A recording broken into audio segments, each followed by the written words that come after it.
de Cultura da trilha da Construtec. Para quem ainda não me viu em nenhuma das 205 lives que a gente já fez, meu nome é Nicolas, eu sou hoje o gerente da área de inteligência, que é composta por área Inteligência e Cultura, Inteligência e Gestão da Informação e o PMO. E hoje eu tenho um prazer imenso aqui de chamar as meninas da Vero Pequi para tocar uma ideia sobre alguns temas. Assim, eu estou muito curioso, já conversei com elas no backstage aqui, acho que vai ser 1h20, vai ser pouco, a gente podia até emendar um pouquinho, tá? Meninas, se vocês quiserem se apresentar, Dani, se quiser apresentar a empresa, fique à vontade. Maravilha, Nicolas. Que bom que você falou que você gosta de bater papo e que esse aqui é um bate-papo mesmo, porque essa é um pouco da nossa intenção, né, em reunir esse pessoal para conversar nesse tema. Queria agradecer, meu nome é Daniela, eu já vou apresentar todo mundo que está nessa tela com vocês. Para a gente é um grande prazer estar aqui, obrigada pelo convite, Biodivita, de estar compartilhando o conhecimento e a coisa que a gente mais gosta de fazer, que é falar sobre cultura organizacional. A gente queria combinar um pouquinho como é que vai ser. A gente tem aí 1h25, a gente fala bastante porque a gente gosta de bater papo, Nicolas. Então a gente tem que se organizar para a gente poder aproveitar e para quem está assistindo a gente poder aproveitar essa noite também, essa conversa. Nós temos aqui, então, duas consultorias juntas em torno de um mesmo tema, que é a questão da consciência cultural, da inteligência cultural, né? Então, a gente vai dividir, assim, a primeira parte, o primeiro terço da conversa. A Vero Pequi vai explicar e falar um pouquinho do que faz. Nós somos uma consultoria organizacional, de cultura organizacional. Depois a Diferrance, que é para a gente um prazer imenso estar aqui com a Diferrance. A gente tem conversado bastante nos últimos meses a respeito de cultura nacional, dessas camadas diversas da cultura, a gente vai falar um pouquinho. Aí, então, na segunda etapa, a Diferrance entra com a Adriana que está aqui, e aí a gente abre a tela e a gente vai bater papo. A ideia realmente é estar aqui mais solto, mais livre, para a gente poder conversar, tá bom? Uma coisa nos instiga para estar aqui hoje, né? A gente tem uma pesquisa presente na nossa fala sempre, em torno da questão cultural e da coerência cultural, que é super importante para as empresas, não só agora, pós-pandemia, sempre foi, né? Mas a gente está vivendo um momento que isso é muito mais sensível. Menos de um terço dos funcionários dentro de uma pesquisa acreditam que eles vivenciam um espaço em que a ação e os valores, de fato, são convergentes. Então, a gente tem 28% de uma pesquisa dizendo que apenas 28% acredita que agir e valor está na mesma linha, né? Então, existe um grande desalinhamento, tem muita história para contar, muita conversa. Eu vou subir a apresentação, a gente vai conversar um pouquinho sobre alguns temas. A gente fez uma apresentação mais sucinta, com alguns conceitos. Vocês já estão começando a ver aí? Sim. Está quase. Aí. Então, a gente vai trazer uma apresentação mais sucinta e para a gente poder conversar mesmo, de maneira livre, receber as perguntas das pessoas para a gente poder bater papo, ok? Então, esse é o tema que toca a gente, né? Inteligência cultural. Como desenvolver uma cultura corporativa coerente e engajadora? Essa pergunta, a gente vai caminhar com ela no decorrer dessa 1h25, a gente pretende, no final, falar de maneira bastante clara a respeito disso. Nós, da Vero Pequi, estamos aprendendo, nessa nossa trajetória de 2 décadas, também a responder essa pergunta de maneira diferente. A gente tinha um olhar, muitas vezes, unicamente dentro da empresa, e a gente está aprendendo a olhar agora, inclusive junto com a equipe da Diferrance, uma visão mais abrangente, né? Nós estamos no Brasil, somos brasileiros e fazemos parte de uma cultura global. Precisamos nos entender. A gente vai conversar disso e a gente vai caminhar nesse processo para responder essa questão. Apresentar um pouco a gente, então, nessa tela a gente tem as duas empresas, né, as duas equipes, Vero Pequi e Diferrance. Eu sou Daniele Moro, junto com Marina e com Natália, nós fazemos 100% do time da Vero Pequi, uma empresa que trabalha com consultoria organizacional, com gente e cultura, né, é o que a gente mais sabe fazer, é o que a gente busca no nosso trabalho o tempo todo.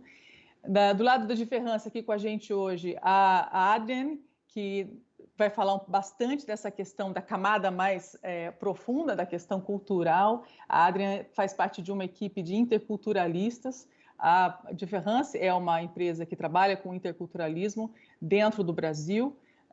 apoiando empresas que estão aqui e empresas que estão fora daqui, né? Na questão dos expatriados e nesse treinamento desse aprendizado da soft skill, sobretudo na inteligência cultural. A Mari Barros estaria aqui com a gente, hoje ela está resolvendo uma questão particular, mas não vai faltar oportunidade aí para a gente se encontrar. Então, esse time todo tem conversado bastante sobre inteligência cultural. Vocês já têm observado essa questão da inteligência nas principais listas aí de soft skills. A gente precisa desenvolver inteligência cultural. Está lá no checklist de toda organização que olhe para o mundo de uma forma diferente, de uma forma mais consciente, né? Adquirir essa consciência cultural é fundamental. A gente vai falar bastante disso hoje aqui. Para falar um pouco da Vero Pequi, da maneira como a gente trabalha, a gente gosta sempre de partir das nossas premissas, né? Nós sempre perguntamos quando a gente entra numa empresa, como é que as coisas acontecem por aqui? Como é que a gente resolve as coisas nessa empresa? É isso que a gente precisa descobrir. Para a gente, cada empresa tem uma cultura única, viva e orgânica. A gente já escutou bastante nas empresas, assim, as coisas aqui não se modificam, a minha empresa é uma empresa que tem uma cultura antiga, retrógrada, ultrapassada, que não se modifica, que não se move. E para a gente toda a cultura se move. Isso é fundamental. Ela influencia empresas fora, ela se deixa influenciar, assim como ela também influencia e se deixa influenciar por indivíduos, por profissionais que por ali passam, né? Todo esse contexto reorganiza uma cultura e torna a cultura sempre viva. Aquilo que está dentro, aquilo que está fora, de alguma forma sempre se conversa, né? Aquilo que está longe, aquilo que está perto. E nesse sentido, a gente só é capaz de mudar o que a gente conhece. Faz parte da nossa formação, inclusive, como profissional, um olhar bastante diverso sobre a nossa formação. Nós levamos para dentro dessa investigação cultural um pouco do que a gente estuda nas artes, na psicologia, na psicanálise, na administração, na antropologia, porque falar de cultura é falar de gente, e falar de gente é falar de algo muito complexo. Então, a gente não pode ter uma única forma de olhar para aquele conjunto de expectativas, para aquele conjunto de histórias. A gente precisa ir cercado de uma amplitude, de uma ampliação, na verdade, de percepção maior, né? Então, essa é a nossa premissa. A gente precisa olhar por vários vieses nesse sentido, né, para poder entender aquela complexidade, para entender essa personalidade, na verdade, que é a cultura de uma empresa. Geralmente, quando a gente trabalha nas empresas, a gente é procurado por presidentes, por CEOs, por diretores, por líderes, né, por gestores, com uma preocupação bastante clara de viver a melhor cultura, de ter uma cultura ou a melhor cultura dentro das suas empresas, né? A gente busca muito esse panorama, né? Esse padrão, né? Eu desejo ser, ou desejo me parecer com as melhores culturas que eu conheço. E essa é a principal aproximação que a gente tem dentro da consultoria. E o que é ter a melhor cultura? Onde está essa cultura? Quem é essa cultura, né? A grande parte das empresas cai num modismo, muitas vezes, de tentar importar uma cultura, importar comportamentos, importar metodologias, importar formas de interagir com a cadeia toda dos stakeholders de maneira muito imediata. Quero mudar minha cultura, até dezembro a gente vai ser uma nova empresa, a gente vai ter uma nova cultura aqui, quero implantar coisas muito profundas de maneira muito rápida.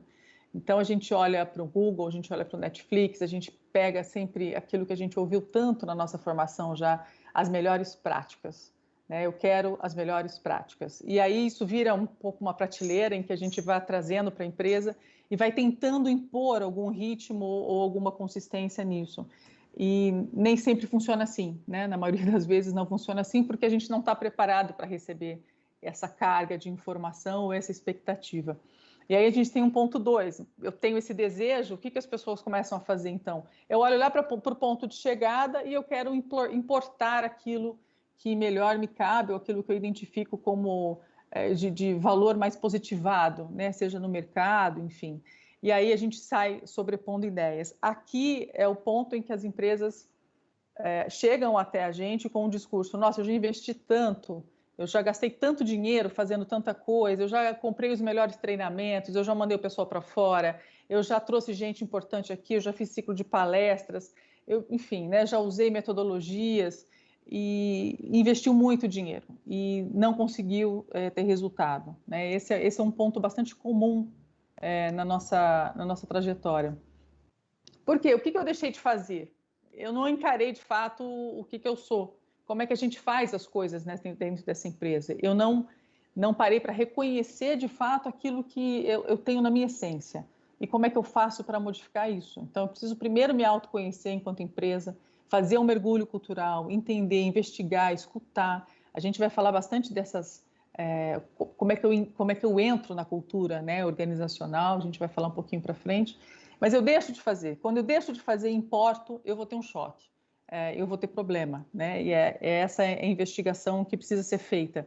Aqui é o que eu deveria fazer, né? Qual é o meu ponto de partida? De onde eu estou saindo? Qual é a minha história? Quem está comigo? Quem são essas pessoas? Que histórias elas têm? O que eu quero contar no futuro? Da onde eu preciso partir, então, para fazer essa jornada? Esse é um pouco da teia que a gente sempre enfrenta nas nossas incursões em campo e nas nossas permanências com as empresas, com as organizações. A gente aprendeu bastante dentro desses 4 quadrantes, a gente já ouviu muita história, mas a gente também já contou muitas verdades, a gente já levou bastante portada na cara, porque é difícil às vezes enxergar e fazer esse trabalho de autoconsciência e de autorreconhecimento, né? E parte das empresas coloca para baixo do tapete algumas coisas que ela não consegue lidar. E essa é uma forma bastante equivocada de tentar perenizar, na verdade, uma cultura ou tentar fazer da cultura alguma coisa viva, né? Por que é tão difícil falar de cultura e por que as pessoas têm um pouco de dificuldade de encarar esse processo como um todo? Porque a cultura ela é muito multifacetada no sentido organizacional. Onde é que eu vejo a cultura? Como é que eu sinto a cultura? Como é que eu concretizo aquilo que é a minha cultura organizacional, né? A Natália vai falar um pouco para a gente dessas camadas que a gente trabalha nas empresas e que demandam tempo, que demandam poder de escuta, que demandam, de fato, o desejo de fazer essa cultura se movimentar, né? Eu tenho um mergulho necessário, né? Fala para a gente, um pouquinho dessas camadas, por favor. Claro, com o maior prazer. É uma delícia te escutar, Dani, porque é muito que a gente gosta de fazer, né? Então é muito bom. Eu vou contar um pouco do nosso olhar quando a gente entra numa empresa, num cliente, como que funciona. Eu acho que fazendo uma analogia, uma árvore fica bem simbólico, né? Então a gente olha para uma árvore, a gente vê a copa dela, a gente vê as cores que ela tem, as folhas, as flores, o tronco, e chega numa parte que é a raiz, que a gente nunca sabe muito bem até onde ela vai, no que ela está amarrada, que tamanho que ela tem, que estrutura que suporta tudo isso, né? Então, quando a gente entra dentro de uma empresa, a gente já começa a olhar a cor que essa empresa tem, o espaço físico dela, se as pessoas estão juntinhas ou se elas estão sem espaço, se o móvel está novo, se o móvel é antigo. Não existe melhor ou pior, existem as características da empresa. E isso a gente vai amarrando na teia, conforme a Dani vai trazendo, a gente vai treinando o nosso olhar para criar essa teia da cultura, né? As celebrações, como é que são as celebrações na empresa? Pode levar família, não pode levar família? Qual que é a relação da empresa com a família? Os aniversários são só o time do administrativo? Ou é aniversário do mês que é para a galera toda? Tudo isso traz muito do que a empresa entende que é importante. As reuniões a gente presta bastante atenção no que está sendo falado na reunião também, mas o nosso olhar as pessoas têm oportunidade de falar, as pessoas têm oportunidade de trazer o aprendizado que elas têm oportunidade de dividir suas experiências, suas histórias, o que elas têm de bagagem, de jornada. Então, tudo isso está no nosso radar durante uma reunião, porque isso vai trazendo características e indicadores da cultura daquela empresa, né? Falar de comunicação interna, né? Tem vários exemplos de comunicação interna. Eu adoro ler tudo que está pregado na empresa, porque ali depois a gente testa com os funcionários se eles leram aquele bilhete ou não, se eles sabem a profundidade daquilo ou não, se está escrito de uma maneira informal, formal. Um outro exemplo de comunicação interna é que a gente fala que tem a integração formal da RH e a integração de quando a pessoa de fato entra, né? Que é quando ela vai aprender que não pode tomar o café da sala da diretoria, quem são as pessoas que estão ali, que perfil de gestor que você pode ir atrás que é legal, aqueles que não pode. Então, tudo isso vão trazendo para a gente elementos da cultura. E cada vez mais a gente vai aprofundando e sai dessa questão mais visual, né? Então, Rádio Peão é maravilhoso de uma empresa, é super rico. A gente pega ali o que é falado na Rádio Peão. Eles falam sobre a diretoria, eles falam sobre o comunicado, eles falam sobre gente, o que roda na Rádio Peão. Para a gente isso é muito valoroso. Como as hierarquias, como é a relação entre isso? Existe gente que é líder, mas na folha de pagamento não é, mas é uma figura importante para aquela estrutura que está ali? Como que é essa relação? Tudo isso está dentro do nosso olhar. Depois tem relação com a comunidade, né? Vários exemplos de a comunidade sabe o que aquela empresa representa naquele espaço, aquela empresa já deu algum benefício para aquela comunidade que ela está. E entrando um pouco mais a fundo disso, qual que é o estilo de aprendizado dessa empresa? É testando e fazendo? É só no que já é conhecido e trazendo essas melhores práticas? Como que ela aprende, né? Onde estão essas informações que ela aprende? E um exemplo de dimensão de futuro que a gente busca bastante, quem tem essa informação? Quem está pensando no negócio? Quem desce isso para a turma toda para falar, ó, nós estamos indo para lá? Quem está pensando nesse futuro? Então, é uma coisa que a gente investiga também nas nossas conversas com diretoria e as pessoas principais ali do negócio.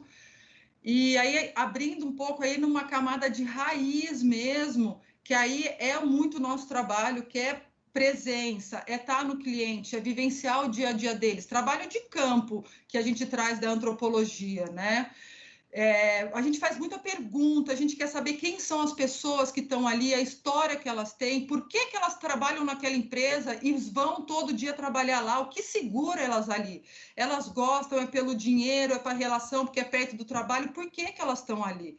E tudo isso a gente vai investigando através de instrumentos da antropologia. Valores inegociáveis, por exemplo. Tem uma empresa americana, uma empresa de advogados, que transparência para eles é um valor inegociável, a ponto de que todas as reuniões são gravadas. Então, tem pessoas que se sentiriam desconfortáveis numa empresa dessa, agora tem pessoas que acham isso ótimo, porque fica tudo transparente, fica tudo claro. Uma fraqueza, a pessoa leva como uma oportunidade de melhoria e não como algo negativo, né? Então, valores inegociáveis. Tem falado muito de diversidade.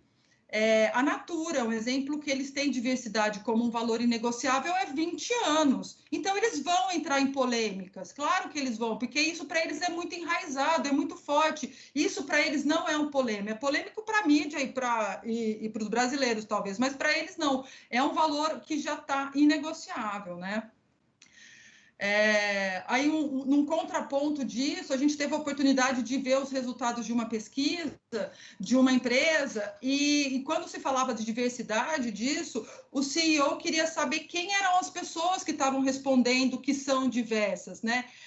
Ao invés de saber se a empresa está preparada com os seus benefícios para atender os novos modelos de família, se os fornecedores desses benefícios atendem isso. Então, se ele está preocupado em saber quem são as pessoas, ao invés de jogar o tema na mesa, ele não vai poder colocar como diversidade como um valor inegociável, não está pronto para isso, né? E aí, dando exemplo de senso de justiça, como a empresa se comporta num movimento de assédio, num movimento de discriminação, como que isso é tratado dentro da empresa? A Dani já usou essa expressão, mas trabalhar a cultura é trazer também muito o que está embaixo do tapete, é expor, é ter conversa difícil, porque nós estamos falando de gente, nós estamos falando de pessoas que se relacionam. Então, esses são alguns exemplos do nosso olhar quando a gente entra da empresa. A gente vai dessa investigação superficial até mesmo onde a raiz está amarrada. E nisso, principalmente nesse final, tem muita história. A história da empresa traz muito do que ela é. Por isso que a gente reforça, a gente só consegue mudar sabendo o que a gente é. E para finalizar, tabus, né? Os tabus da empresa, a gente adora mergulhar nesse tema, porque, de novo, são os temas que estão embaixo do tapete que representam demais o que ela é. É difícil de falar sobre isso, porque nós estamos falando de autoconhecimento, e autoconhecimento da pessoa que lidera aquela empresa, e também um autoconhecimento da própria empresa. Então, tabu, eu vou deixar para a Mazinha abrir um pouco mais esse tema, que não tem como falar de cultura organizacional e não entrar em tabu. Obrigada, Ná. Boa noite para todo mundo. Fazendo primeiro uma breve contextualização, né, sobre os tabus que a gente encontra, nós vamos falar de tabus ligados à comunicação, né, vou explanar mais para frente. Mas a gente já falou aqui algumas vezes, né, que tudo que é tabu são as questões do que é proibido, do que não é conversado, o que não deve ser feito. Quando a Natália falou sobre a integração informal, né, o colaborador, quando ele entra na empresa, ele recebe informações, né, daquele meio onde ele está, sobre o que ele não deveria fazer, ou o que é proibido, mas não está em lugar nenhum, né? Então, isso tudo a gente trata como tabu, e a gente usa aqui para conversar com vocês 4 tabus referentes à comunicação, que são recorrentes em empresas. Eles vêm de um estudo de uma empresa que se chama Tribo, uma consultoria de cultura também, com o MIT e um movimento que se chama 360 graus. Então, a gente primeiro precisa reconhecer, né, que nós, enquanto pessoas que integramos as empresas, a gente tem uma recusa natural em olhar para esses problemas, em olhar para o que é proibido, em olhar para o que é delicado, né? Esse é um ponto muito recorrente, muito comum, e aí faz com que a gente jogue essas conversas difíceis que a gente vem falando para debaixo do tapete. Conversas essas que são super necessárias para a gente se conhecer e, a partir daí, seguir o caminho, né? E ir para o rumo que a gente quer e que a empresa entende como necessário. A gente faz isso porque a gente busca evitar conflito, né? A gente busca evitar constrangimento, né? Ser constrangido ou constranger o outro. A Adri vai trazer essa fala daqui a pouco também, nós, enquanto brasileiros, mais ainda, né? Mas a gente, muitas vezes, se sente até ameaçado quando a gente não pode falar sobre algumas coisas, né? Isso tudo muito para dentro de nós mesmos, né?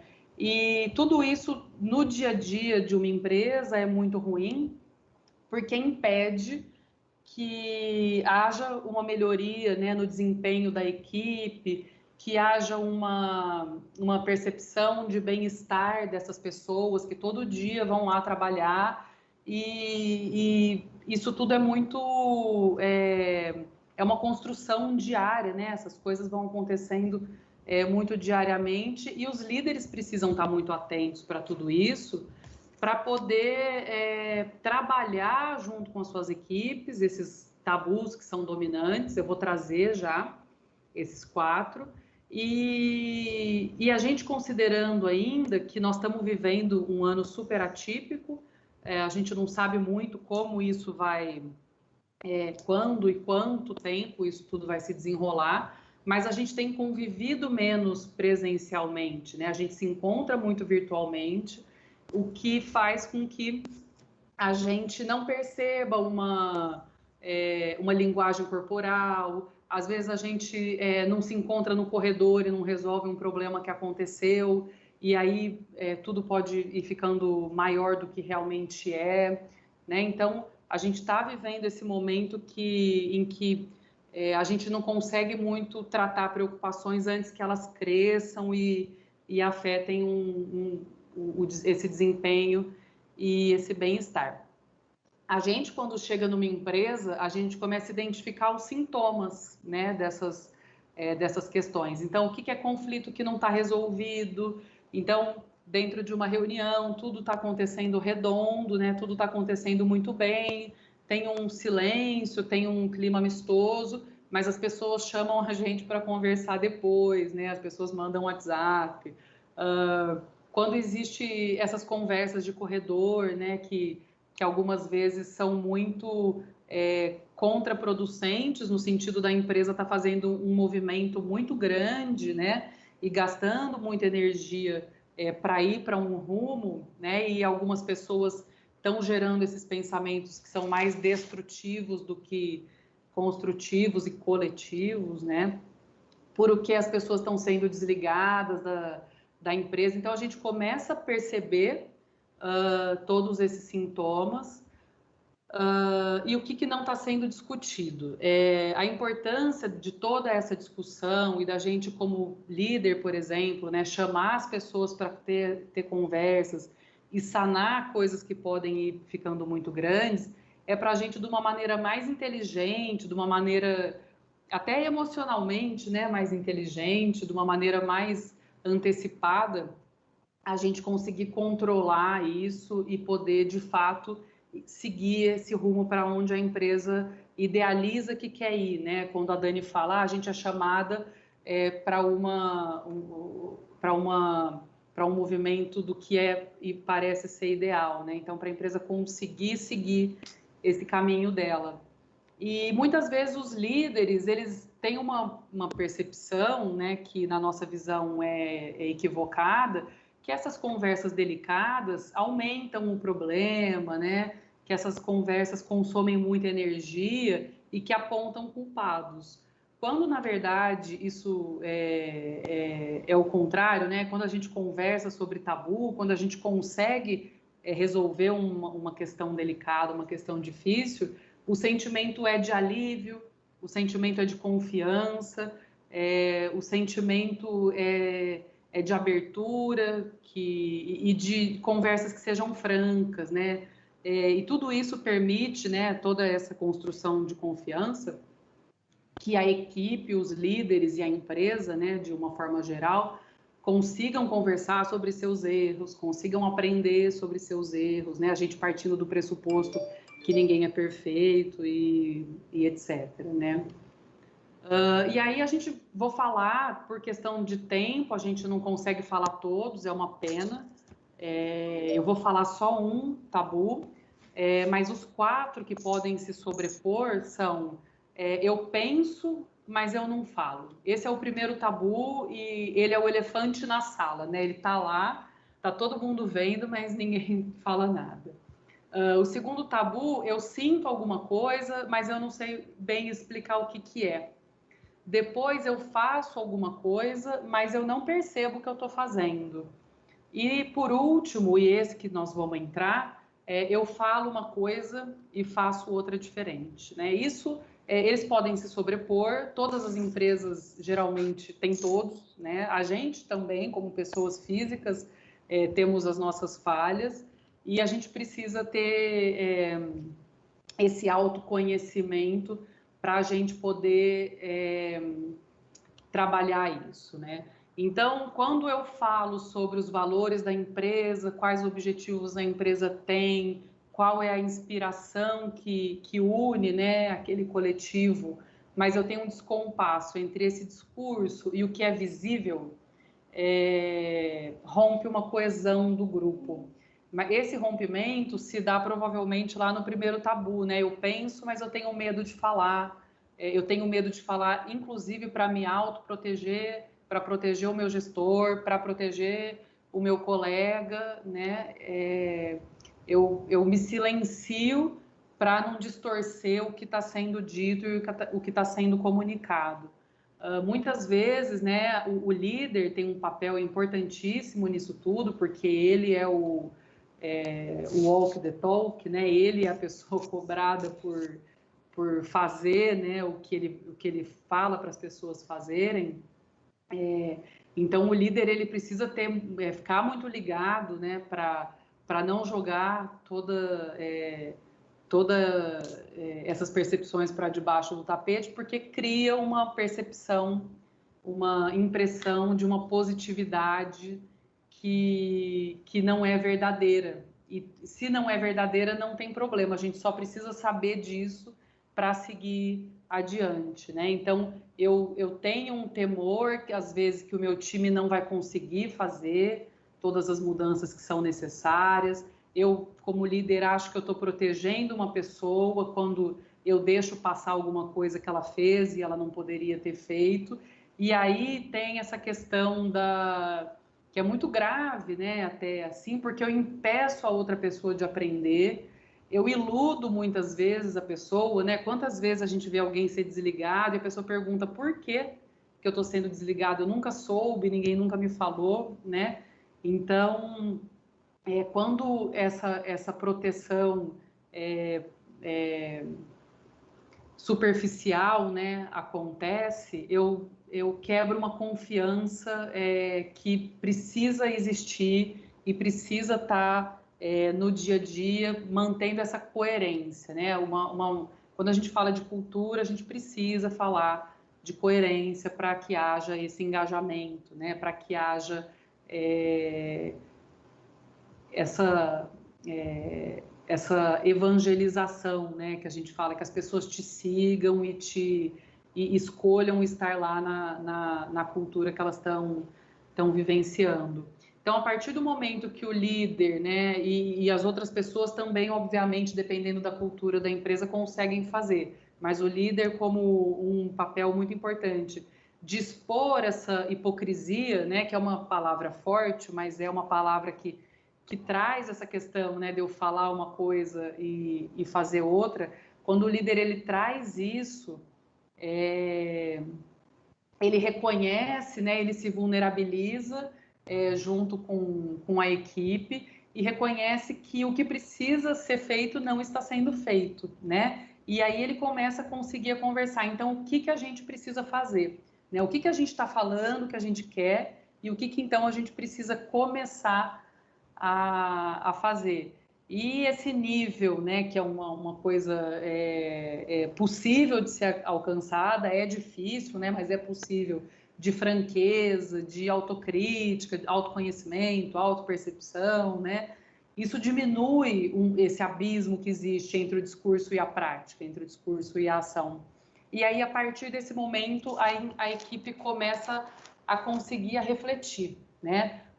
Por que está unida, por que está trabalhando naquela empresa, qual que é o objetivo final, quais são os valores, qual que é a missão, como isso está sendo praticado, né, no dia a dia, e aí sim começa a conseguir se reinventar, né, e seguir esse caminho que está sendo proposto. Então, é muito importante, né, já caminhando para o final da minha fala, a gente pensar nesse papel decisivo que o líder tem em trazer isso à tona para engajar as suas equipes, fazer isso de uma forma honesta, né, de uma forma que seja muito construtiva, né, e não uma caça às bruxas.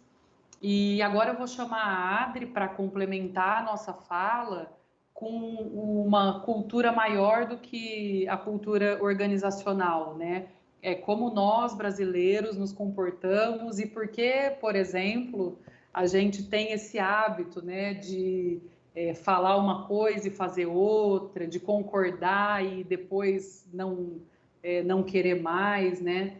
Então, Adri, fica à vontade para trazer um pouco desses conceitos que vocês falam tão bem.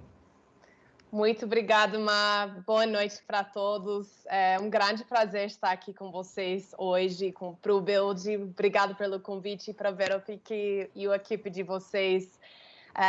Eu fiquei impressionada também, né, no escopo de trabalho que vocês façam.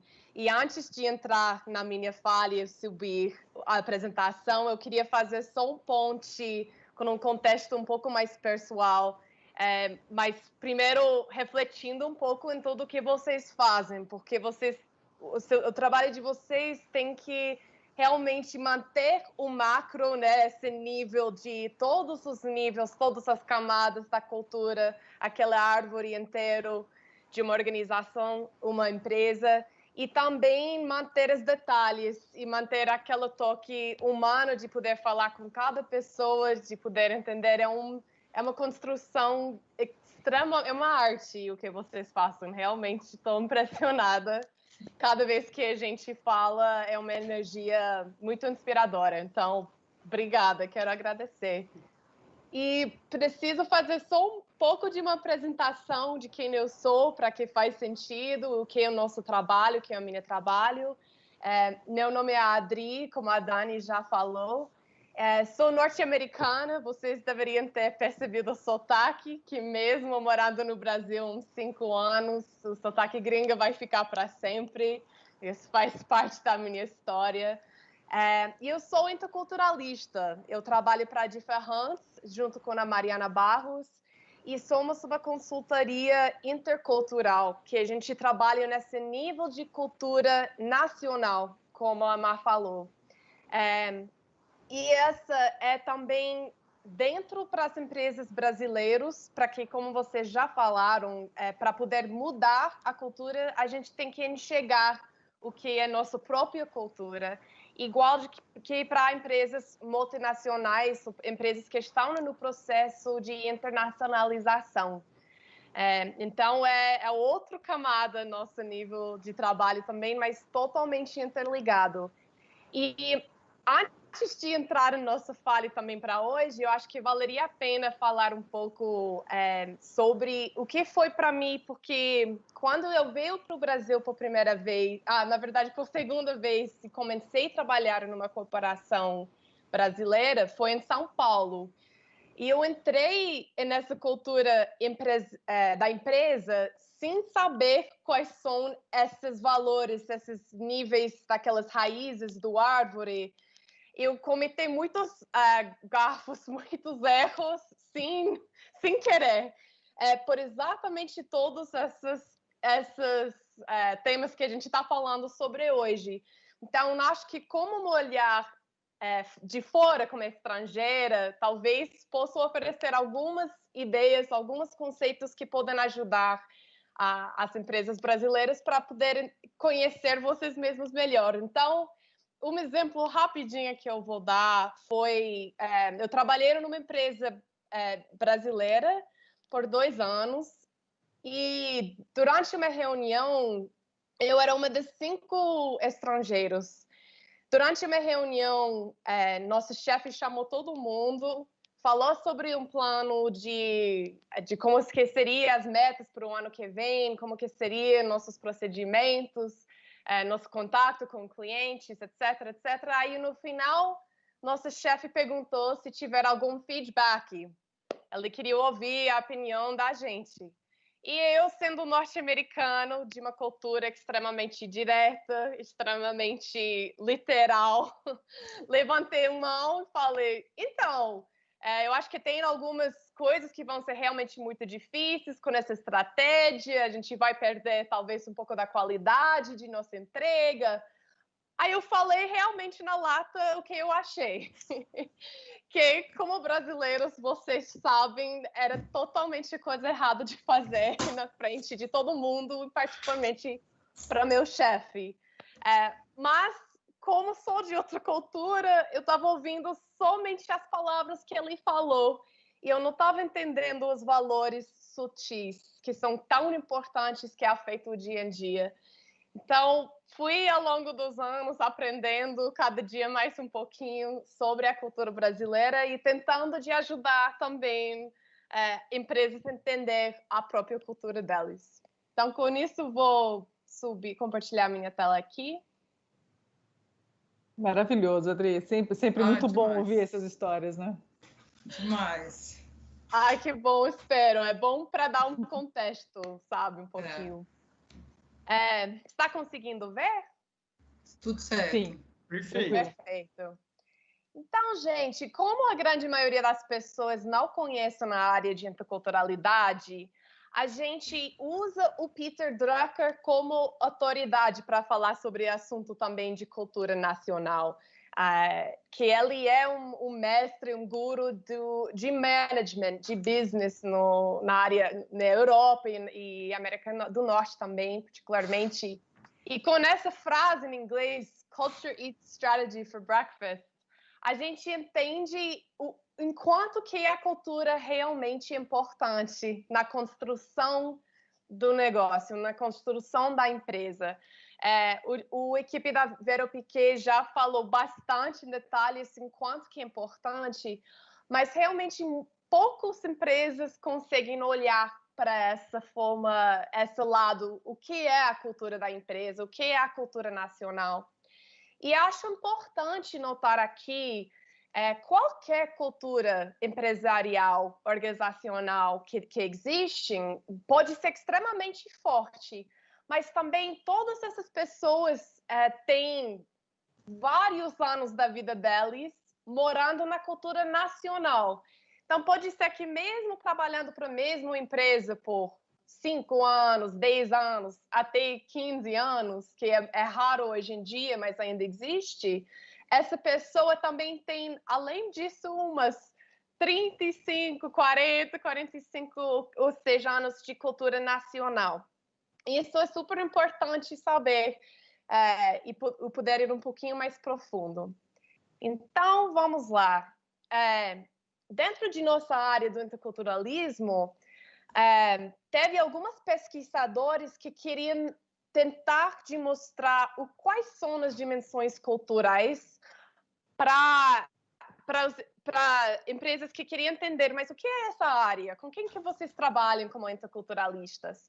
Então, desenvolveram nessa pesquisa, inicialmente, era um pesquisador holandês que queria mostrar para engenheiros, que são pessoas extremamente ligadas com números, com dados, com fatos. E aí, ele criou essas várias dimensões culturais que não vamos ter tempo hoje para entrar em todos. Eu gostaria de focar em comunicação, que a Má já começou de falar sobre os tabus, que é a sua essencial e é uma parte da cultura brasileira muito importante para a gente conversar sobre. Mas eu gostaria de chamar a atenção de uma coisa aqui com essas bandeirinhas, que se vocês percebem onde que cai a bandeirinha brasileiro e onde que cai a bandeirinha dos Estados Unidos, vocês vão perceber que é extremamente separado. Não tem quase nenhuma outra cultura que tem tantas diferenças entre a cultura brasileira e a cultura norte-americana. Em quase todas as dimensões, eles ficam bem separadinhos. E isso é uma coisa meio engraçada, porque tem muitos brasileiros que falam para mim, mas a gente somos meio americanizados, a gente assiste filmes americanos, a gente escute música dos Estados Unidos, a gente fala um pouco de inglês e tal, usamos várias palavras, então somos bem parecidos. Na verdade, não poderia ter alguma coisa mais longe da verdade.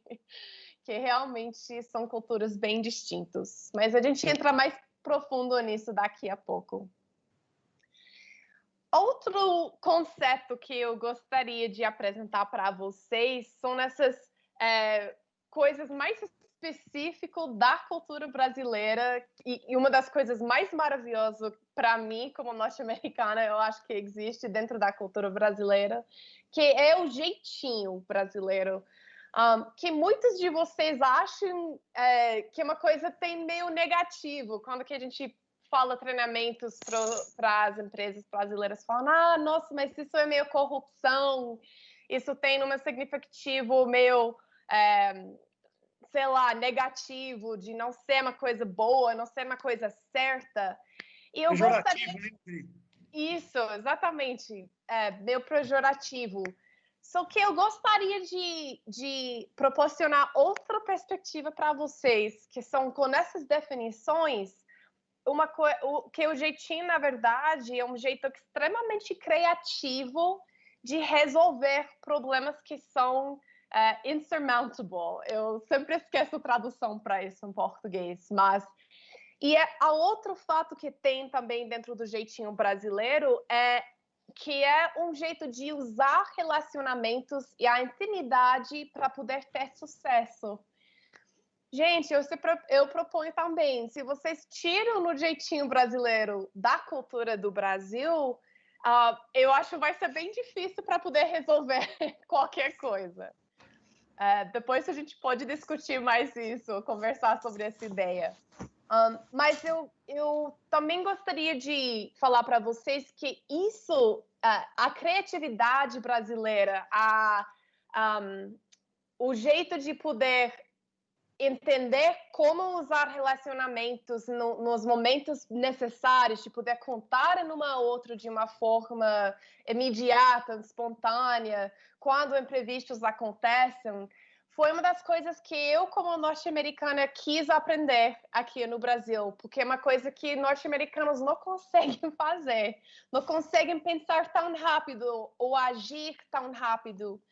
Então, é uma das coisas que a gente tem que falar sobre, mas falar sobre com outros olhares também.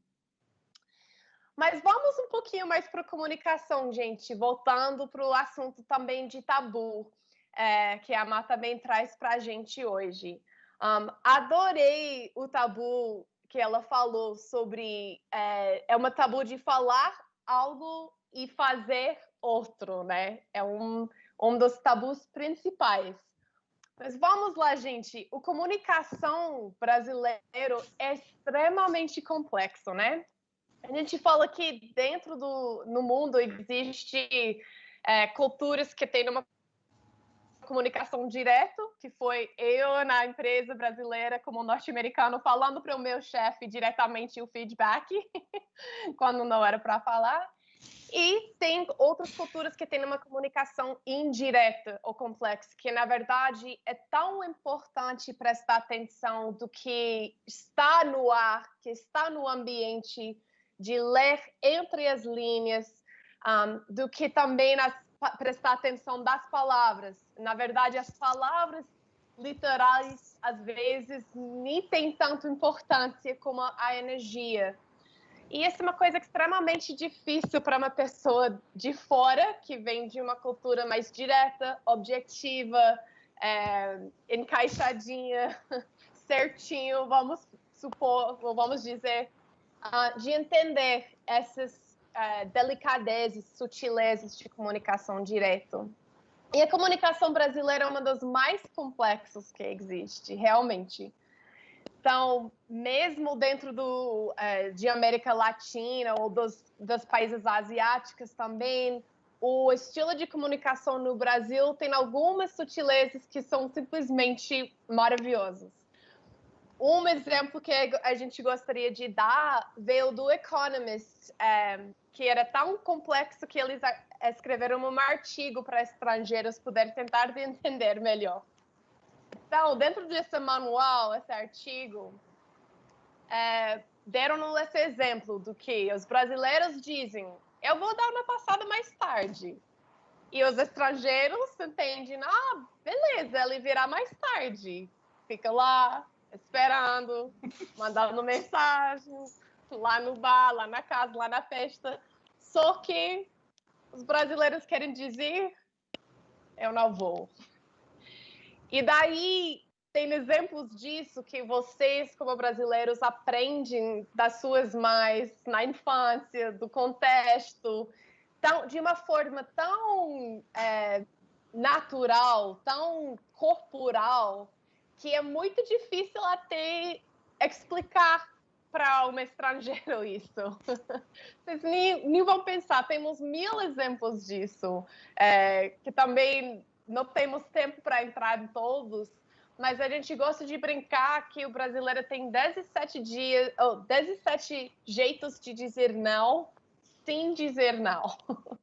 Que então, vamos ver, veja bem. Quando eu vi o depois, tu já aprendi, depois já tem alguma coisa. Sabe, vamos conversando, né? E são formas de comunicação que também influenciam a cultura das organizações, mas que é muito difícil quando pergunto tipo para um brasileiro, mas como que vocês sabem que quando aquela pessoa falou para você, vou dar uma passada mais tarde, que ele não vai vir? Como que vocês sabem disso? E ninguém sabe me dizer, mas não tem naquela... Assim, é um acordo, né? Todo mundo entende que não é para esperar aquela pessoa. Então, essa é a cultura, gente. Uma coisa muito sutil, aquelas raízes do árvore que são difíceis de enxergar, mas que são essenciais para poder enxergar, para poder mudar também. Bom, eu acho que a gente queria deixar um tempo para conversar mais com vocês e para ter esse bate-papo entre a gente, abrir um pouco também para perguntas, entrar em alguns assuntos mais profundos que vocês querem. Então, vou passar também para a equipe de vocês e para ouvir algumas perguntas. Maravilha. Muito bom, obrigada, Adri. Estou recebendo o WhatsApp aqui, o pessoal falando assim, rapaz, essa apresentação da Adri é sensacional. A gente fazendo o paralelo, Adri, a gente fala muito da lei de Gerson, não sei se você conhece essa outra expressão, que é do brasileiro querer levar vantagem em tudo. Então, lei de Gerson é outra para a sua coleção. Boa, vou anotar aqui. Pode anotar aí a lei de Gerson. A lei de Gerson também é muito... Meninas, parabéns, muito legal. Eu fui anotando aqui meu caderninho preto, a Marina conhece bem. Se eu perder esse caderninho, eu quase perco a minha história. Eu não sei o que eu faço sem ele. Vocês falaram muito a questão da cultura, né? Primeiro slide até que a Dani comenta, falando sobre cultura eu acho que essa frase é muito emblemática para mim. Cultura é para um grupo o que a personalidade é para o indivíduo. Da questão de... Eu enxergo muito isso, que a cultura não é um CNPJ, é um conjunto de CPFs. Eu acho que é ali que você consegue construir uma cultura, né, Dani? Eu acho que é muito nesse viés. Eu queria que vocês comentassem um pouquinho sobre isso. Não sei se é uma pergunta... Se vocês vão conseguir responder, né? Se eu não fizer entender, vocês, por favor, perguntem novamente. Se a gente entende que a cultura é um conjunto de CPFs, aí eu vou entrar um pouco no que a Adri fala. Como que a gente consegue casar, por exemplo, ou tentar transformar em menos impactante possível uma empresa que tenha um americano, um chinês, pelo que eu percebi, a gente é muito mais próximo dos chineses do que os americanos, né? Nós somos muito chineses, né? Muito. Ô, Nicolas, eu acho que tem uma fala da Adri e da Mari. Adri, me corrige, tá? Se eu falar alguma coisa errada.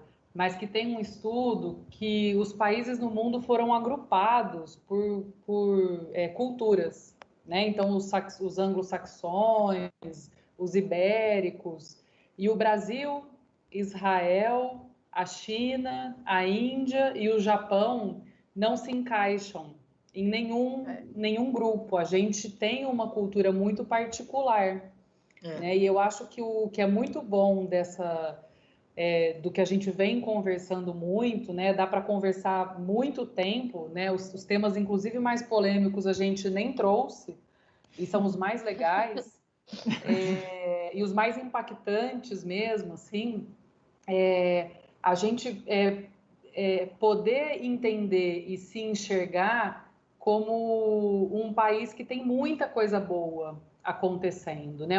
A gente o que a Adri trouxe, né? Talvez um americano trave inclusive hoje a gente teve um imprevisto aqui, né? E para a gente, ok, a gente consegue levar de uma maneira muito natural.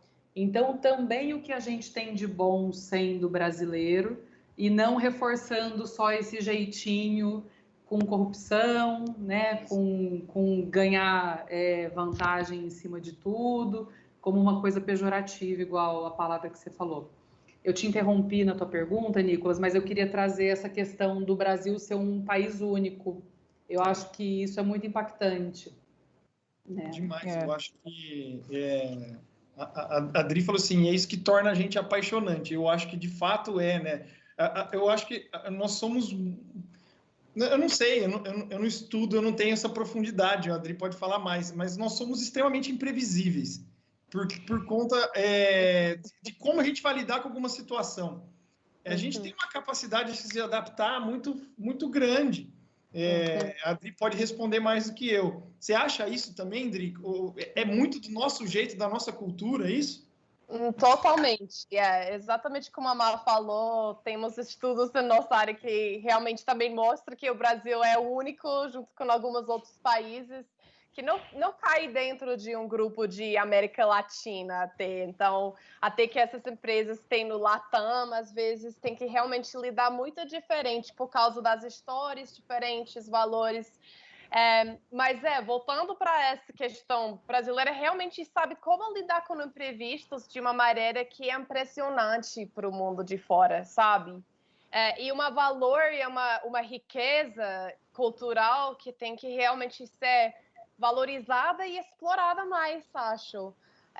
A gente até brinca que essa frase de pensar fora da caixa não funciona muito bem no Brasil, porque o brasileiro vai falar, mas qual caixa? Nunca tive uma caixa, nunca existia, a gente sempre estava num crise ou outro, então o crise é o normal, então ótimo, sabe? Tipo, é um jeito de poder usar a criatividade, a resiliência dentro das empresas para poder melhorar, sabe? Para poder enxergar também nesses fatores culturais. E é muito impactante quando alguém de fora, né, Nicolas, fala isso para a gente na sua vivência, né? As histórias que a Adri conta e traz e vivenciou, traz isso de maneira muito natural. E é incrível, né, como a gente nasce e muitos de nós morrem no Brasil, a gente está aqui vivo, né, mas a gente vai morrer um dia, e a gente não vai ter percebido isso com essa profundidade, né, porque quem está dentro da cultura fica imerso de alguma maneira. Então é muito importante esse treino de realmente tentar se estranhar, né, tentar realmente olhar para aquilo que é estranho. A gente fala muito da antropologia, né, que é esse movimento de você ir para um lugar estranho, para uma cultura muito diferente, se desreconhecer, né? E quando você volta para aquilo que é tão familiar, existe um choque, mas ao mesmo tempo você reconhece aquilo que é a diferença ali, né? Você consegue estabelecer um outro nível e se entender muito melhor. Porque, vou falar uma frase muito básica, né? Da diferença que a gente se reconhece, é só praticar isso, né? Então, quando a gente fala da personalidade, a gente fala de autoconhecimento, dos vários CPFs aí, né? Há de se ter mais licença poética para entender a diferença dentro da empresa. E a gente não tem muita paciência, a gente acha que é isso, todo mundo precisa entrar na caixa, a gente vai todo mundo para lá e vamos embora, e quem está com velocidade maior ou menor, escutem mais as diferenças, né? Ganhem mais tempo, né, compartilhando isso internamente. A gente tem muito... Toda vez as pessoas perguntam, mas como é que é a cultura? Que cheiro tem? Onde é que está essa cultura? Como é que vocês vivem de cultura, gente? Vocês fazem consultoria cultural de um negócio que não existe, é tão intangível, né? E tá aí, a Adri contando, né, o que é essa leitura de contexto, mais concreto do que isso, impossível. A gente, como brasileiro, entende. Ele não vai aparecer na minha casa. Quantos cafés você prometeu, Nicolas, para muita gente que nunca apareceu na sua casa? Muitos, né? Café aqui em casa traduz por churrasco, Dani. Aqui em casa. Não, aqui em casa, risoto. Eu devo risoto para metade de Ribeirão, entendeu? E assim vai, a gente sabe o que está ali sendo trocado, né? Isso é cultura, é essa percepção fina, né, sutil, que é cultura e que a gente sente muito quando a gente se desloca. Por isso que é importante a gente ter essa mente ampliada, né, e se deslocar e conversar com gente diferente da gente, para a gente sentir nesse lugar. Meninas, pode falar. Eu queria só dar um exemplo, né, de nesses nossos mergulhos e tudo mais. Tem uma empresa francesa de 83 mil funcionários que queria descobrir o propósito delas, né, por que ela existe, o que faz as pessoas trabalharem lá. E durante 6 meses, eles fizeram uma investigação com metade dessa turma aí, né? 41.500 pessoas, para descobrir qual era o propósito, e eles chegaram no propósito. A fala do CEO esse processo foi tão importante quanto descobrir o propósito, porque eles se conheceram demais nesse trabalho de 6 meses. O propósito foi uma frase que eles conseguiram se traduzir, mas o conhecimento que eles tiveram atrás disso foi riquíssimo, né? Que foi o que deu significado para aquela frase. Então, é esse mergulho que vai trazendo quem somos, assim. Perfeito, Nath. A gente está fazendo um trabalho dentro da empresa, né? A gente está bebendo muito de Simon Sinek, de Patrick Lencioni, etc. Aí.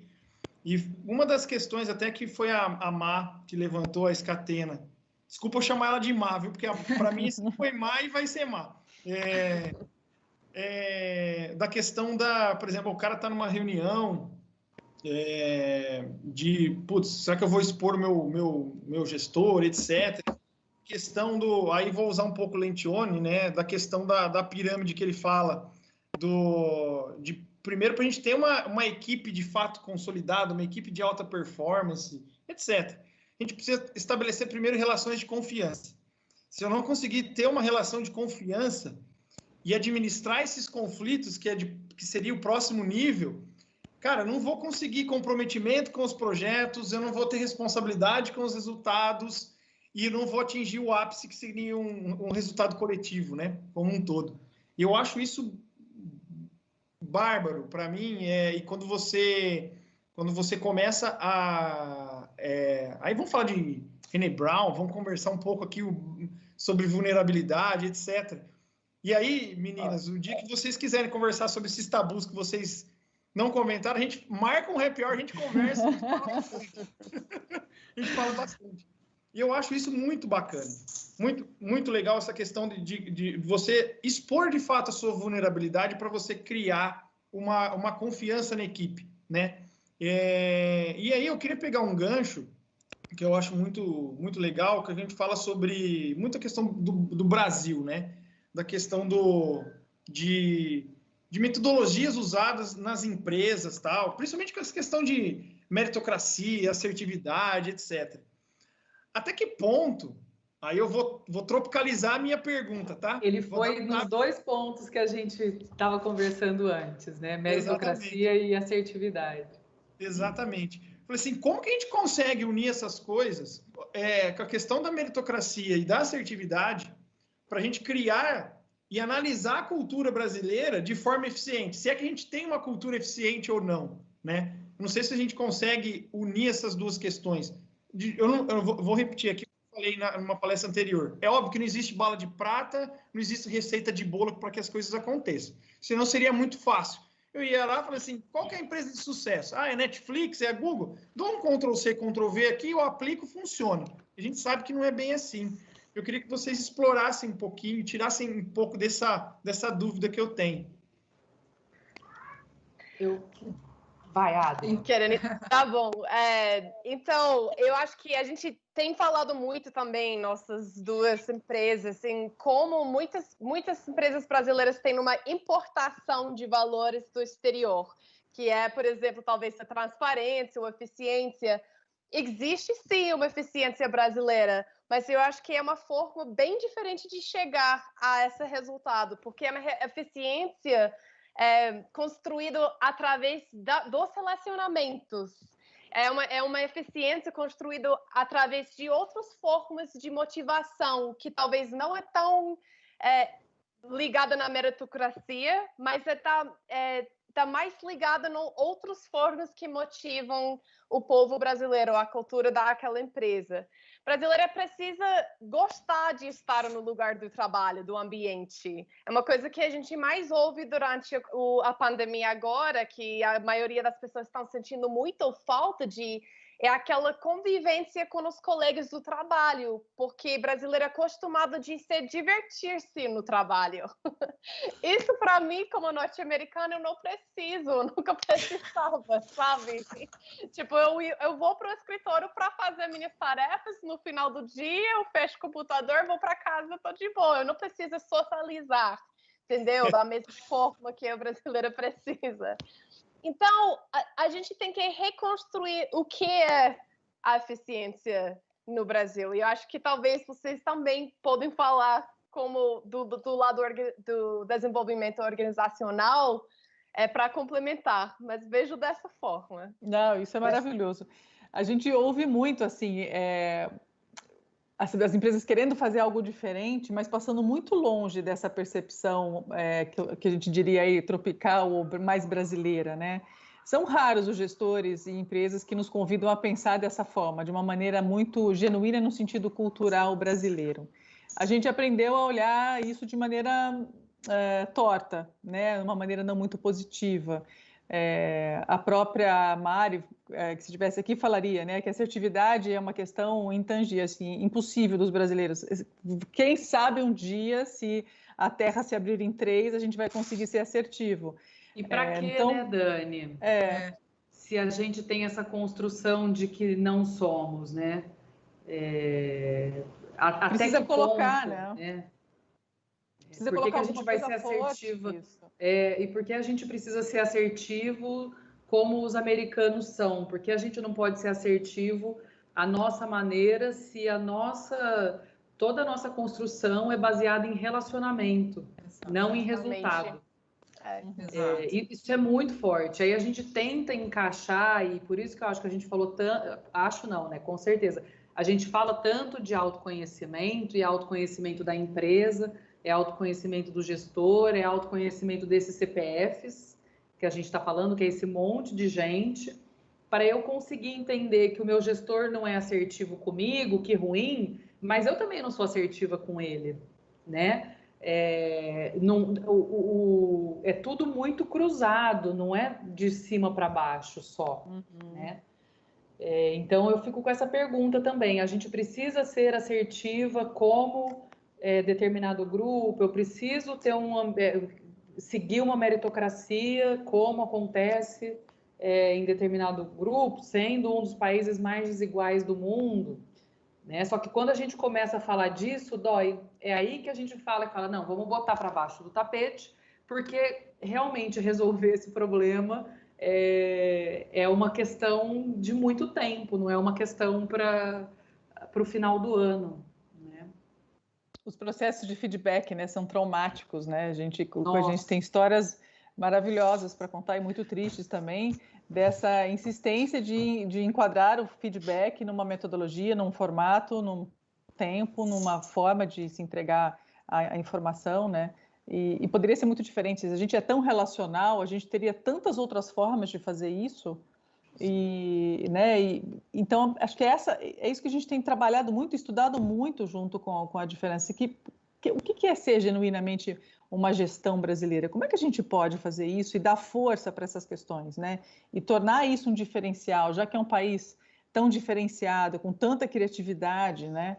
A gente tem uma gama uma gama sofisticada de competências internas aqui e a gente muitas vezes não dá força para isso, né? Eu aprendi um negócio com as meninas, né, falando de cultura brasileira, que me pegou demais, assim, que o brasileiro ele tem uma capacidade de leitura de contexto muito abrangente. Então, se a gente vai levar uma ideia para um gestor e ele começa a fechar a cara, a gente já cria soluções para aquela ideia e já evolui para um outro caminho. Se ele faz uma cara positiva, a gente vai crescendo em cima da ideia e vai deixando ela além do que a gente tinha pensado antes, né? E como é que usar isso de uma maneira positiva? Como que a gente se expõe falando, eu não gostei disso, ou como que eu simbolizo isso de uma maneira que não é assertiva, mas de que de fato eu estou expondo a minha opinião e você está captando isso para você transformar isso sem ter um embate, porque o brasileiro não vai entrar em embate porque ele é sempre do relacionamento, né? Então é conhecer um pouco a gente enquanto gente e potencializar o que a gente tem de bom. Por isso que cada cultura é única, porque cada cultura de empresa, né, ela vem de uma formação diferente, né, ela vem de uma história de um fundador diferente. Por isso que, de fato, importar essas melhores práticas, como diz a Dani, para elas funcionarem, elas vão ter que sempre ser adaptáveis, porque a gente precisa ir bem no cerne do conceito mesmo, do que quer dizer aquilo, o que é assertividade, cabe, não cabe aqui, da onde ela vem, como a gente traduz do que nós somos, né? Quando a gente fala de valores, a gente tem alguns exemplos de empresa que a gente trabalhou valores.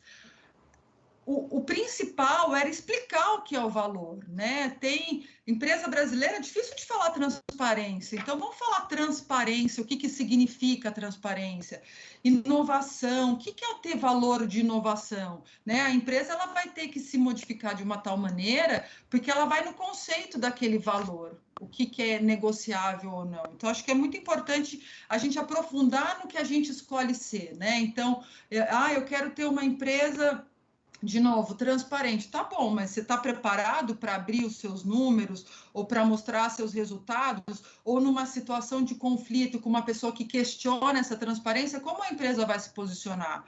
Vamos entender o que é transparência para pôr ou não na parede no dia a dia, né? Eu acho que reforçar o conceito dos valores são muito importantes do que só importar o que eu acho que pode ficar legal na parede. Ó, tem 2 perguntas aqui, meninas. O pessoal mandou, deixa eu ver aqui. Vamos ver a primeira. Muito bom, turma, parabéns. Vocês acreditam que uma empresa estabelecida consiga iniciar uma jornada de transformação digital sem antes iniciar uma transformação cultural? Pode repetir a pergunta? Sim. Vamos lá. Vocês acreditam que uma empresa que já está estabelecida consiga iniciar uma jornada de transformação digital sem antes iniciar uma transformação cultural? Eu acho que eu vou para a linha dos poros abertos, assim. Eu acho que se a empresa tiver os poros abertos e no decorrer da jornada perceber, renegociar, adaptar, conversar, e trilhar uma jornada mais compartilhada, mas com o ouvido muito atento ao que está acontecendo, eu acho que é possível dar passos.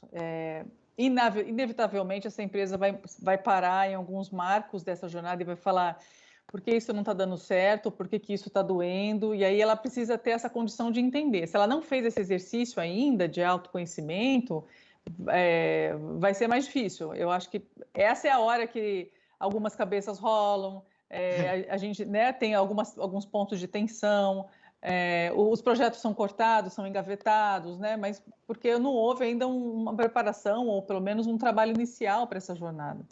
E caminha muito junto, né, Dani? É uma transformação, né? É uma transformação, acho que foi digital, né, que falaram, dentro da cultural.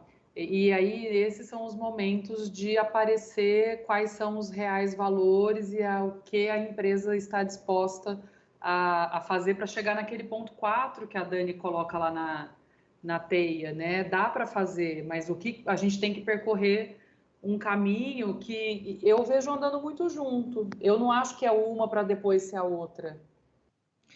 A gente já viveu momentos assim, né, de um discurso muito digital em algumas empresas, na presença, por exemplo, de um fundador, que o fundador nas reuniões com a gente falava: bom, gente, se um dia eu morrer, essa empresa... Então, assim, se você tem um tabu, né, da perenidade, essa pessoa vai morrer, né? Mas se um dia eu morrer... E lá fora, as pessoas estão enlouquecidas falando de movimento digital e fazendo curso, enfim...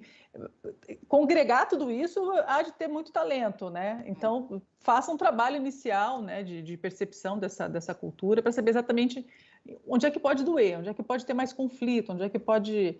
A gente costuma dizer, né, toda empresa tem o seu leite com manga. Sabe o que é leite com manga, Adri? Boa!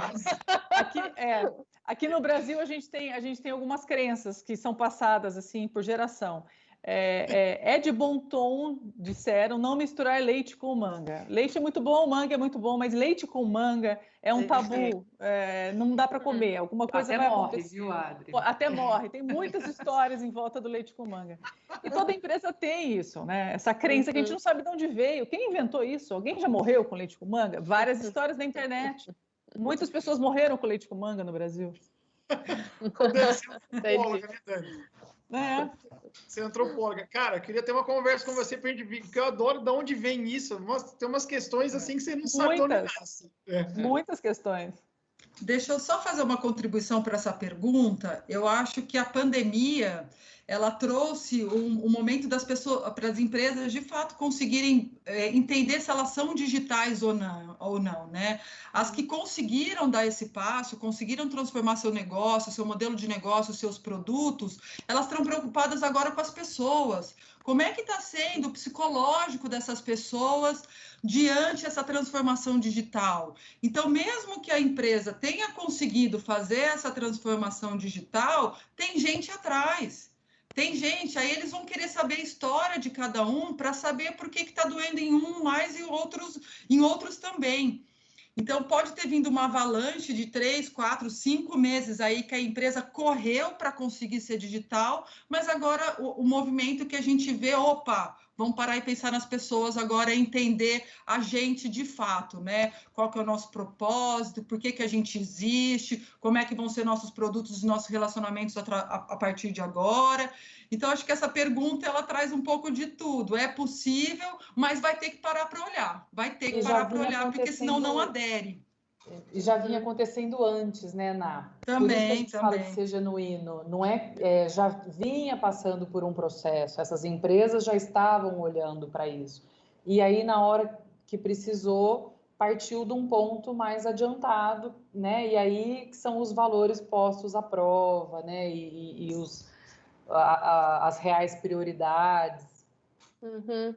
E eu ia só adicionar também, eu acho que é uma oportunidade para as empresas no processo de digitalização também, de avaliar a cultura, a própria cultura, para ver quais são as coisas que a gente quer trazer juntos e quais são as coisas que não está servindo a gente mais, que queremos deixar para lá.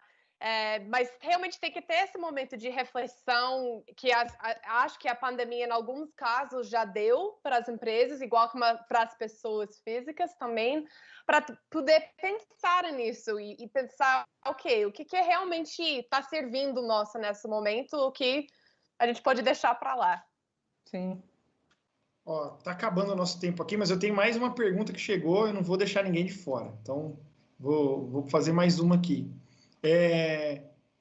Parabéns, pessoal. Vocês acham que a cultura é uma estratégia da empresa? Por quê? Se a cultura é uma estratégia? Se é uma estratégia da empresa. A cultura não. Eu, como antropóloga, preciso defender que a cultura ponto. A frase termina aí, né? E a estratégia ela vai mover essa cultura. Eu vou criar situações e vou permitir situações em que essa cultura se modifique. A gente tem muitos exemplos na antropologia disso, mas de situações, por exemplo, de modificações muito drásticas de contextos ambientais, por exemplo, em que populações ou comunidades se movem para outro lugar. A gente pode estar falando de populações indígenas, por exemplo, e se modificam, né? Passam a vivenciar aquela relação espacial de uma outra forma. Existe uma outra estratégia sendo criada para que aquela cultura possa permanecer viva, ainda que sempre viva, orgânica, em movimento, né? Mas a cultura e a estratégia vem na sequência para mover isso. Exato, concordo.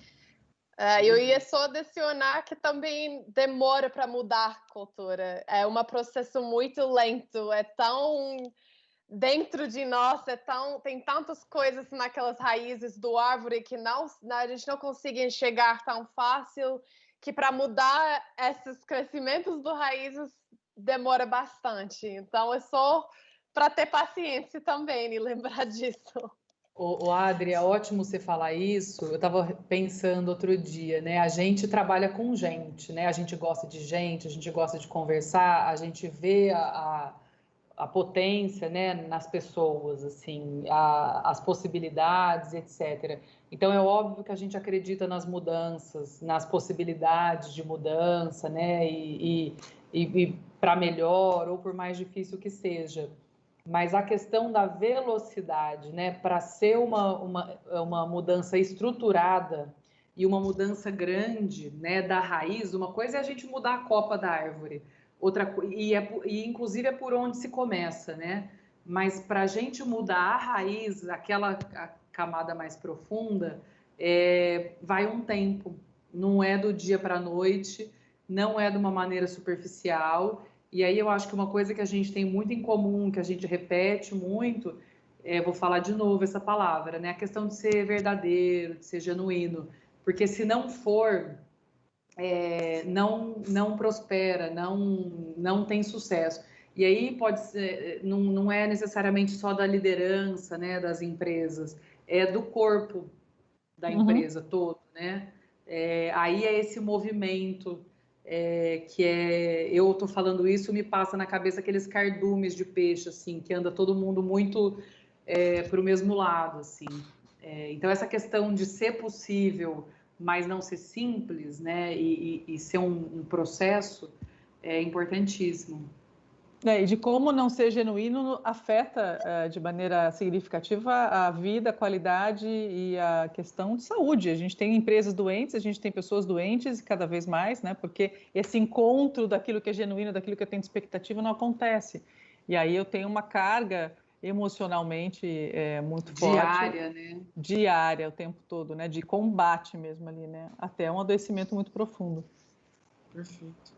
Meninas, a gente está encerrando. Eu queria, assim, agradecer profundamente puto, bate-papo, ó, 1h25 a gente está aqui conversando. Incrível.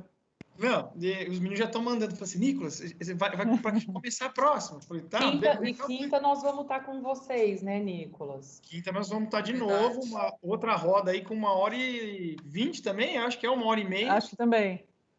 De bate-papo, e muito no que vocês falaram da filosofia, até eu penso até do Ubuntu, né? Gente precisa de gente para ser gente. Eu acho que é nessa linha. Do mais, meninas, eu queria agradecer. Muito legal, assim, adorei o papo. Nath, Má, Dani, Adri, que eu conheci agora, as três eu já conhecia, mas fiquei muito feliz. O pessoal tá mandando aqui. Cara, que gringa simpática. Tô recebendo aqui, viu? Recebendo aqui. Foi muito, muito bacana. Obrigada, gente. Muito bom. Obrigada, viu, Nicolas? Obrigada, gente. Também agradece. Obrigada. Super. Eu que agradeço. Gente, maravilha, fiquem aí. Até a próxima. Acompanhar. Vai ter outra live agora também. A gente vai seguindo aqui no canal e na nossa trilha da Construtec. Meninas, muito obrigado e vamos marcar o happy hour para a gente conversar. Viu? E esse vamos marcar não é aquele vamos marcar de negativo. Então vai ser na tua casa, churrasco. Então tá bom, tá? Combinado. Combinado. Obrigada. Tchau, beijo. Tchau, até mais. Tchau. Beijão, até mais.